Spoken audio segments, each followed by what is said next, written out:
इस समय एक बार फिर आपको हम सीधे काठमांडू लिए चल रहे हैं। ये नेपाल की राजधानी है और नेपाल की राजधानी में देखिए, चाहे राष्ट्रपति भवन हो उनका या संसद भवन परिसर या अलग अलग सरकारी कार्यालय, भीड़ शांत होने का नाम नहीं ले रही है। अभी भी हजारों हजारों लोग नेपाल का झंडा लिए अपने हाथों में, पर्चियां लिए अपने हाथों में, सरकारी आवास को, सरकारी इमारतों को आग के हवाले कर रहे हैं और अपने मोबाइल फोन पर इन सभी तस्वीरों को कैद भी किया जा रहा है। राष्ट्रपति भवन इस समय नेपाल में, नेपाल की सेना, नेपाल की पुलिस और जो अर्धसैनिक बल हैं, उनने एक साझा अपील लोगों से की है कि लोग अब प्रधानमंत्री केपी शर्मा ओली और उनकी सरकार ने इस्तीफा दे दिया है, राष्ट्रपति ने वो इस्तीफा स्वीकार कर लिया है, ऐसा सेना ने कहा। तो अब लोग शांत हो जाएं और अपने घरों में जाएं और अब आगजनी ना करें, क्योंकि इससे नुकसान नेपाल का ही होगा। और ये आश्वासन नेपाल की सेना ने आवाम को दिया है कि अब यही आवाम देश आगे चलाएगी, ये युवा वर्ग अब देश आगे चलाएगा। दो तस्वीरें इस समय आप देख रहे हैं, सिंहद्वार जो संसद भवन परिसर और उसके आसपास का इलाका जहां आग लगाई गई, और दूसरा शीतल निवास जो राष्ट्रपति भवन है नेपाल का। लगातार युवा ये मांग कर रहे थे कि भ्रष्टाचार के खिलाफ और भ्रष्टाचारियों के खिलाफ ठोस कार्रवाई हो, और ऐसा भ्रष्टाचार जिसने नेपाल को अंदर से खोखला कर दिया है। सरकार ऐसी कि उसमें नेपाली कांग्रेस भी है, कम्युनिस्ट भी हैं, साथ मिलकर सरकार चला रहे हैं। और जो आवाम वहां से हमसे लगातार आज तक पर बात कर रही है, वो यही कह रही है कि इन्हीं गिने चुने नेताओं ने एक रिवॉल्विंग चेयर बना दिया है।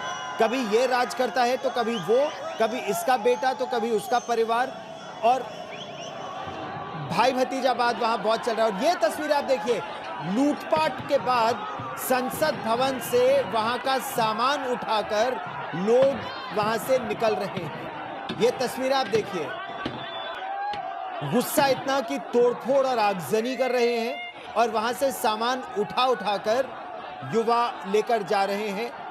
और ये दुर्भाग्यपूर्ण है, क्योंकि इनका गुस्सा सभी समझ सकते हैं, जो गुस्सा इन युवाओं के मन में है। नौकरियां हैं नहीं, सोशल मीडिया के जरिए अलग अलग सोशल मीडिया प्लेटफॉर्म्स पर 4 पैसे कमा लेते थे, उसको भी केपी शर्मा ओली सरकार ने बंद कर दिया। और ये देखिए, वहां से सामान उठाकर संसद भवन से लोग लेकर जा रहे हैं। लेकिन नेपाल की सेना ने और पुलिस ने यही लोगों से अपील की है कि अपने ही देश को ना तोड़े, अपने ही देश का सामान इस तरह से लेकर ना जाएं। लेकिन एक और तस्वीर आप अपने मन में देखिए कि हाल के वर्षों में, चाहे नेपाल हो, चाहे बांग्लादेश हो या श्रीलंका, हमने इस तरह की तस्वीरें भारत के आस पड़ोस में कितना अधिक संख्या में देखा है।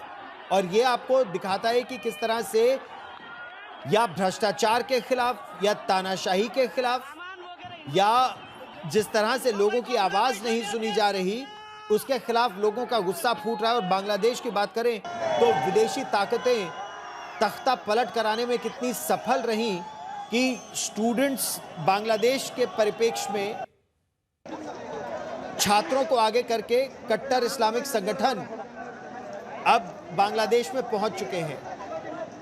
अच्छा, एक और बड़ी बात मैं आपको बता देता हूं, अभी भारतीयों से यह कहा गया है कि वो नेपाल यात्रा न करें। एयर इंडिया ने दिल्ली और काठमांडू की उड़ान को रद्द कर दिया है। जो त्रिभुवन इंटरनेशनल एयरपोर्ट है, वहां पर अब सेना को, नेपाल की सेना को तैनात कर दिया गया है, ताकि वो स्थिति को धीरे धीरे एक एक जगह से आगे बढ़ते हुए, एक बार जब ये उबाल पर जो गुस्सा है, लोगों के मन में जो वर्षों का गुस्सा है, एक बार वो निकल जाए, फिर लोगों से अपील की जा रही है कि अब वो अपने घर में जाएं। काठमांडू की सड़कों से आ रही है। इस वक्त असल में जो लड़के थे, युवा थे, जिन्होंने पूरे दिन कल प्रदर्शन किया, आज उन्हें प्रधानमंत्री ओली के इस्तीफे के बाद ऐसा एहसास हो रहा है कि उनकी जीत हुई है और वो इस तरह से जो पुलिस की गाड़ियाँ थी, मिलिट्री की गाड़ियाँ थी, उसको लेकर जीत अपना मनाते हुए जा रहे हैं। अभी क्या आप लोग मैं इंडिया टुडे से आया हूँ सर। बताइए हाँ नहीं अर्नब गोस्वामी अलग है। इंडिया में बताता हूँ, देखिए नेपाल में युवा लोग का इतना बड़ा है, बहुत अच्छा है, लेकिन ये राजशाही से भी खत्म, सत्ता फेंक दिया। ये सारा जो है संसदीय व्यवस्था में गड़बड़ हो गया। लेकिन अभी जितना तोड़फोड़ है ये अपना देश में अच्छा नहीं है। नेता को मारो, भगाओ, करप्टेड न्यायाधीश को भगाओ, यहाँ से करप्टेड ऑफिसर को भगाओ, लेकिन इस तरह जन की राष्ट्रीय संपत्ति, सरकारी संपत्ति का छीनती है, ये अच्छा नहीं है। लेकिन अभी होता क्या है मैं आपको क्वेश्चन कीजिए, मैं बताता हूँ। आप बताइए, अच्छा बता रहे हैं। दूसरा एक बात है, नहीं मैं जो न्यूज़ बता रहा हूँ आपको ना, उसको आप मेरा कभी रास्ता है। ये युद्ध लोग जो लड़ाई लड़ रहे हैं उसका कर रहे हैं, रास्ता लड़ रहे हैं, लेकिन इसमें जो भारत चीन और विदेशी मुश्किल वक्त नजर डाल रही है हमारे लिए बर्दाश्त नहीं है। ये जनता सड़क में है, हमारा देश के खिलाफ में आने वाला किसी के खिलाफ में है, निकुलों पे भी लड़ेंगे वो जनता, निकुलों में भी लड़ेंगे नेपाल की रक्षा के लिए। ये सारा जनता हमारे सीमा के लिए ऊपरी लेकर आ जाते हैं।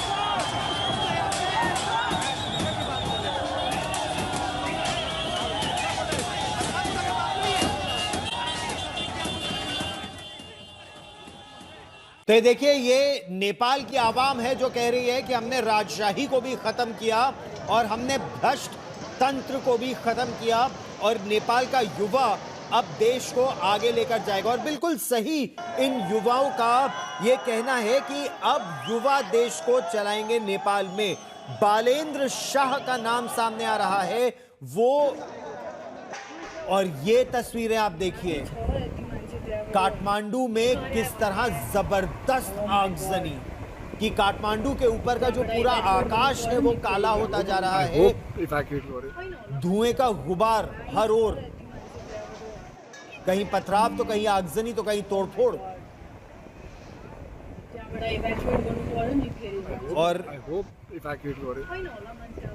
और एक किसी मीडिया हाउस में भी आग की खबर इस समय सामने आ रही है। और अब कहा यह जा रहा है कि नेपाल की यही जनता चाहती है कि बालेंद्र शाह, जो बालेन नाम से बहुत मशहूर है नेपाल में, जेनजी लीडर भी हैं, वो अब अगले प्रधानमंत्री या कार्यवाहक प्रधानमंत्री बनाए जाएं। वो महापौर हैं, मेयर हैं काठमांडू के, 1990 का उनका जन्म है, प्रसिद्ध रैपर भी हैं, म्यूजिशियन भी हैं और बहुत लोकप्रिय है युवाओं में। और वो परिवर्तन की मांग लगातार करते आ रहे हैं और जो डेमोन्स्ट्रेटर्स हैं, जो प्रदर्शनकारी हैं, उनके समर्थन में वो आकर खड़े भी हुए। उनका लगातार ये कहना है कि ये बहुत ही लोगों का एकाएक गुस्सा उबाल पर आया है, एकाएक स्पॉन्टेनियस ये रेवोल्यूशन है, क्योंकि बहुत सी महत्वाकांक्षाएं हैं युवाओं की, अब वो सामने निकल कर आएंगी।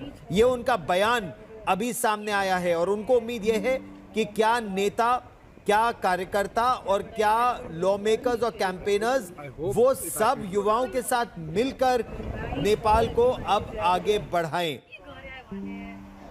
सोशल मीडिया पर लगातार अब यही मांग की जा रही है कि बालेंद्र शाह देश को आगे चलाएं।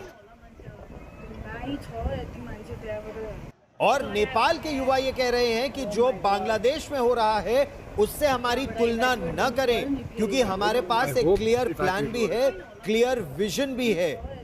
उनका कहना है कि बांग्लादेश में जो हुआ, श्रीलंका में जो हुआ, नेपाल में जो हुआ, उन सब में फर्क ये है कि नेपाल में युवाओं को मालूम है वो किस दिशा में देश को आगे ले जाना चाहते हैं। वो एक सशक्त प्रजातंत्र चाहते हैं जिसमें युवाओं की बात मानी जाए, जिसमें भ्रष्टाचार ना हो, और उनके पास बाकायदा इसका एक रोड मैप भी है। और मांग यही की जा रही है कि एक नया साफ नेतृत्व सामने आए और जो लोग युवाओं पर गोली चलाई, जिन्होंने 22 युवा मारे जा चुके हैं, उनके खिलाफ कड़ी कार्रवाई की जाए। एक और बड़ी खबर इस समय आ रही है, काठमांडू में न केवल नेपाली कांग्रेस के दफ्तर में आगजनी की गई, बल्कि कुछ ऐसे मीडिया हाउसेज हैं उनको भी टारगेट किया गया है और अब दिल्ली से काठमांडू जाने वाली उड़ानों को रद्द कर दिया गया है। स्थिति इस समय इतनी गंभीर है राजधानी काठमांडू ने। नेपाल की विदेश मंत्री आरजू देउबा, जो पूर्व प्रधानमंत्री शेर बहादुर देउबा की पत्नी भी हैं, उनके साथ भी अभी मारपीट हुई है। तो गुस्सा लोगों का अभी भी उबाल पर है, शांत होने का नाम नहीं ले रहा है। लोग यही चाहते हैं कि ये जो विद्रोह की आग है, एक तरह से एक आंदोलन वो चला रहे हैं एक नए नेपाल के गठन के लिए। नेपाल के अंदर से ये आवाजें उठ रही हैं। इस खबर पर रहेगी नजर, लेकिन फिलहाल वक्त एक ब्रेक का। देश और दुनिया की ताजा खबरों के लिए आप देखते रहिए आज तक। और नेपाल में स्थिति इस समय बेहद तनावपूर्ण। डॉक्टर राजीव झा एक प्रसिद्ध सामाजिक कार्यकर्ता हैं, हमारे साथ जुड़ रहे हैं नेपाल से। डॉक्टर झा, इस समय क्या स्थिति है? क्या लोगों का गुस्सा केपी शर्मा ओली के इस्तीफे के बाद शांत हो रहा है या अभी नहीं? नहीं, ये आपको मैं पहले भी बता चुका हूं, कल ही आज तक पर। ये लोगों का जो गुस्सा है, ये भ्रष्टाचार के विरुद्ध, इस सिस्टम के विरुद्ध गुस्सा है। ये मात्र केपी ओली के रिजाइन करने से ही आपको गुस्सा शांत हो जाने वाला नहीं है। इस देश का सिस्टम करप्ट है। ये जब तक कार्यपालिका, न्यायपालिका और व्यवस्थापिका, ये तीनों तंत्र को पूर्ण रूपेण खत्म नहीं कर दिया जाएगा, तब तक इस देश में परिवर्तन नहीं होगा।